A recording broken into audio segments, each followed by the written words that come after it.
वतन के रखवाले, वतन के रखवाले।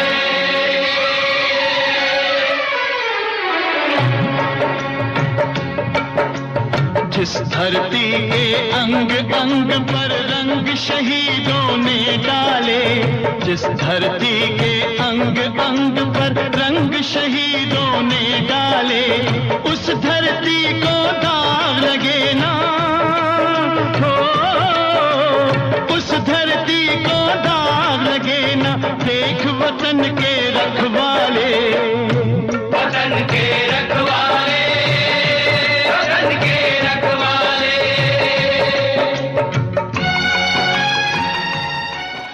दरो दीवार पर हसरत से भरी नज़र करते हैं, खुश रहो अहले वतन, हम तो सफ़र करते हैं।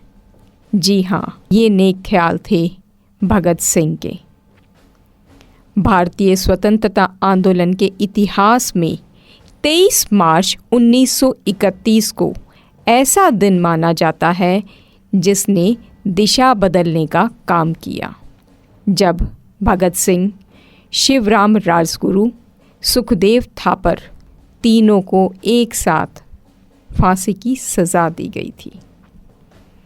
शहादत शब्द का उपयोग उनके लिए किया जाता है जिन्होंने अपने प्राण हंसते हंसते मातृभूमि की सेवा में न्यौछावर कर दिए हों। आज 23 मार्च है, जिसे हम शहीद दिवस के तौर पर मानते हैं। शायद ही कोई विरला होगा जो इस दिन का इतिहास और इसकी अहमियत नहीं जानता होगा।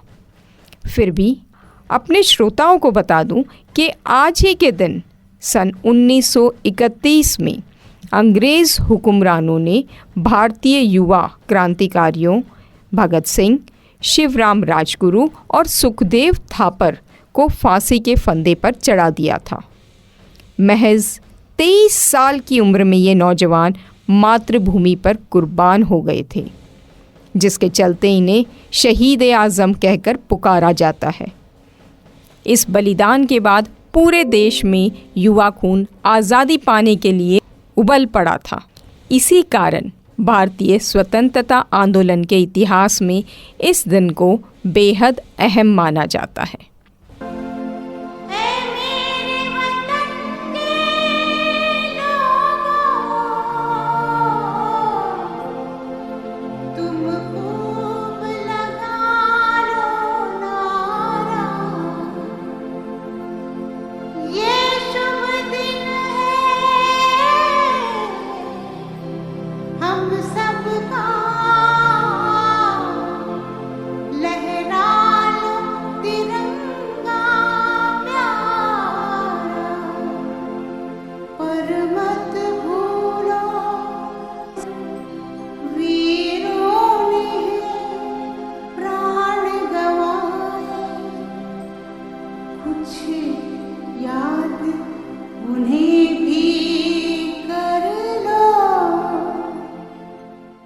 भगत सिंह, सुखदेव और राजगुरु भारतीय स्वतंत्रता आंदोलन के गरम दल की राह के सेनानी थे।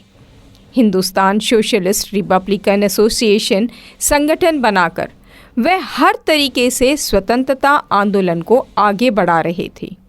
भगत सिंह ने बटुकेश्वर दत्त के साथ ब्रिटिश असेंबली में 8 अप्रैल 1929 को महज धमाका करने वाला बम फेंका और खुद को गिरफ्तार कराया। एक गद्दार के कारण उनके सैंडर्स की हत्या में शामिल होने की जानकारी अंग्रेज सरकार को मिल गई। इस दौरान सुखदेव और राजगुरु भी गिरफ्तार हो गए। तीनों पर हत्या का मुकदमा चलाया गया और करीब 2 साल बाद फांसी की सज़ा सुनाई गई।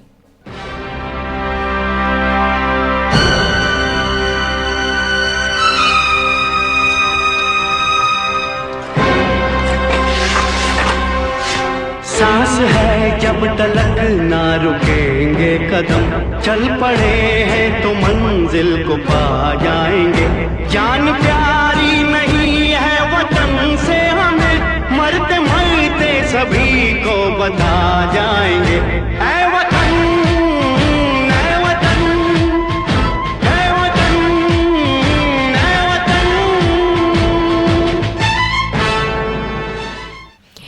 जाता है भगत सिंह, राजगुरु और सुखदेव को फांसी देने के लिए 24 मार्च 1931 की सुबह 6 बजे का समय नियत किया गया था। लाहौर सेंट्रल जेल के बाहर 2 दिन पहले ही लोगों की भीड़ भारी संख्या में जुटने लगी। ये भीड़ लाहौर में धारा 144 लागू करने पर भी नहीं थमी, तो अंग्रेज घबरा गए।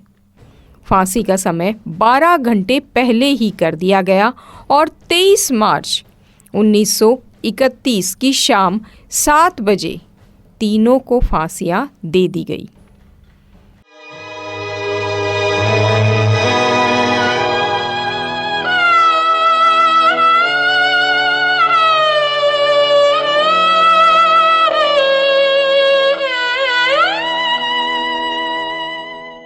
कर चले हम फिदा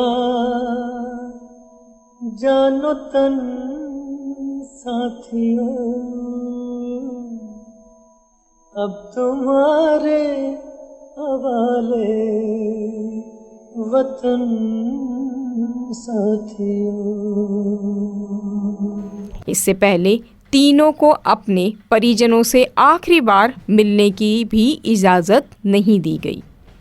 इसी के साथ तीनों युवाओं का नाम हमेशा के लिए इतिहास में दर्ज हो गया।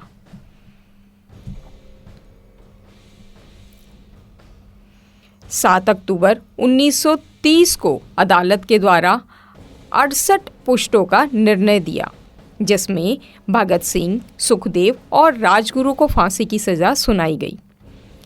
फांसी की सज़ा सुनाए जाने के साथ ही लाहौर में धारा 144 लगा दी गई थी। इसके बाद भगत सिंह की फांसी की माफ़ी के लिए प्रिवी परिषद में अपील दायर की गई, परंतु ये अपील 10 जनवरी 1931 को रद्द कर दी गई। इसके बाद तत्कालीन कांग्रेस अध्यक्ष पंडित मदन मोहन मालवीय ने वाइसरॉय के सामने सज़ा माफ़ी के लिए 14 फरवरी 1931 को अपील दायर की कि वह अपने विशेष अधिकार का प्रयोग करते हुए मानवता के आधार पर फांसी की सज़ा माफ़ कर दें। भगत सिंह की फांसी की सज़ा माफ़ करवाने हेतु महात्मा गांधी ने भी 17 फरवरी 1931 को वाइसरॉय से बात की और फिर 18 फरवरी 1931 को आम जनता की ओर से भी वाइसरॉय के सामने विभिन्न तर्कों के साथ सज़ा माफ़ी के लिए अपील दायर की।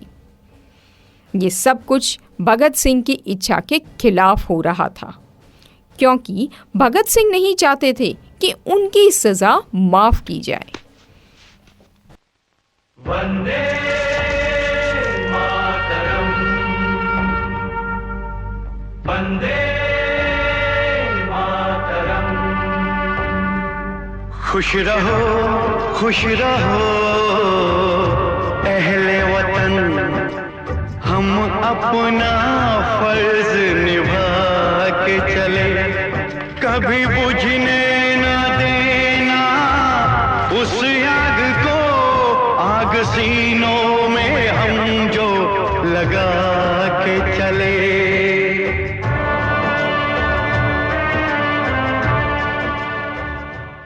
फांसी पर जाने से पहले वे लेनिन की जीवनी पढ़ रहे थे और जब उनसे उनकी आखिरी इच्छा पूछी गई तो उन्होंने कहा कि वह लेनिन की जीवनी पढ़ रहे थे और उन्हें वह पूरी करने का समय दिया जाए।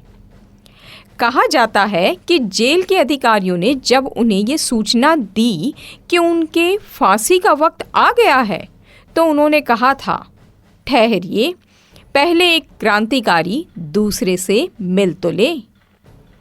फिर 1 मिनट बाद किताब छत की ओर उछालकर बोले, ठीक है, अब चलो। ऐसा भी कहा जाता है कि जब उन्हें फांसी पर ले जाया जा रहा था तो तीनों मस्ती से गा रहे थे, मेरा रंग दे बसंती चोला, मेरा रंग दे बसंती चोला, माए रंग दे बसंती चोला, माए रंग दे बसंती चोला। आजादी के मत वालों का देखा जब से टोला, आग जो मेरे दिल में थी वो भड़की बन के शोला। जागा कुर्बानी का जज्बा, मेरा दिल ये बोला, मेरा रंग दे हो, मेरा रंग दे हो, माए रंग दे बसंती चोला। मेरा रंग दे हो, मेरा रंग दे हो, माए रंग दे बसंती चोला। आजादी के मत वालों का देखा जब से टोला, आग जो मेरे दिल में थी वो भड़की बन के शोला। जागा कुर्बानी का जज्बा, मेरा दिल ये बोला, मेरा रंग दे ओ, मेरा रंग दे ओ, माए रंग दे बसंती चोला। मेरा रंग दे ओ, मेरा रंग दे ओ, माए रंग दे बसंती चोला।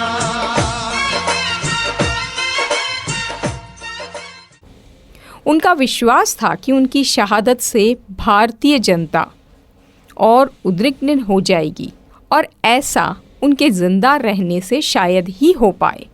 इसी कारण उन्होंने मौत की सज़ा सुनाने के बाद भी माफ़ीनामा लिखने से साफ मना कर दिया था। उन्होंने अंग्रेज सरकार को एक पत्र भी लिखा जिसमें कहा गया था कि उन्हें अंग्रेज़ी सरकार के खिलाफ भारतीयों के युद्ध का प्रतीक एक युद्धबंदी समझा जाए ताकि फांसी देने के बजाय गोली से उड़ा दिया जाए। फांसी से पहले 3 मार्च को अपने भाई कुलतार को भेजे एक पत्र में भगत सिंह ने लिखा था, उन्हें ये फ़िक्र है हरदम नई तर्ज ज़फ़ा क्या है, उन्हें ये फ़िक्र है हरदम नई तर्ज ज़फ़ा क्या है, हमें ये शौक़ है देखे सितम की इंतहा क्या है। दहर से क्यों खफा रहे चरक का क्या गिला करें, सारा जहां अदू सही आओ मुकाबला करें। इन जोशीले पंक्तियों से उनके शौर्य का अनुमान लगाया जा सकता है। चंद्रशेखर आज़ाद ने पहली मुलाकात के समय जलती हुई मोमबत्ती पर हाथ रखकर उन्होंने कसम खाई थी कि उनकी ज़िंदगी देश पर ही कुर्बान होगी और उन्होंने अपनी यह कसम भी पूरी कर दिखाई। क्या आप कल्पना कर सकते हैं कि एक हुकूमत जिसका दुनिया के इतने बड़े हिस्से पर शासन था, इसके बारे में कहा जाता था कि उनके शासन में सूर्य कभी अस्त नहीं होता। इतनी ताकतवर हुकूमत एक 23 साल के युवक से भयभीत हो गई थी। आज भी भारत और पाकिस्तान की जनता भगत सिंह को आज़ादी के दीवाने के रूप में देखती है, जिसने अपनी जवानी सहित सारी जिंदगी देश के लिए समर्पित कर दी। इनकलाब जिंदाबाद, इनकलाब जिंदाबाद, इनकलाब जिंदाबाद, इनकलाब जिंदाबाद, इनकलाब जिंदाबाद, इनकलाब जिंदाबाद, इनकलाब जिंदाबाद, इनकलाब जिंदाबाद, इनकलाब। नाज तुझको तो होगा भगत सिंह की मां, नाज तुझको तो होगा भगत सिंह की मां। तेरा बेटा वतन के काम आ गया, सर झुका कर नहीं सर उठा के चला, देश के वास्ते जान लुटा के चला।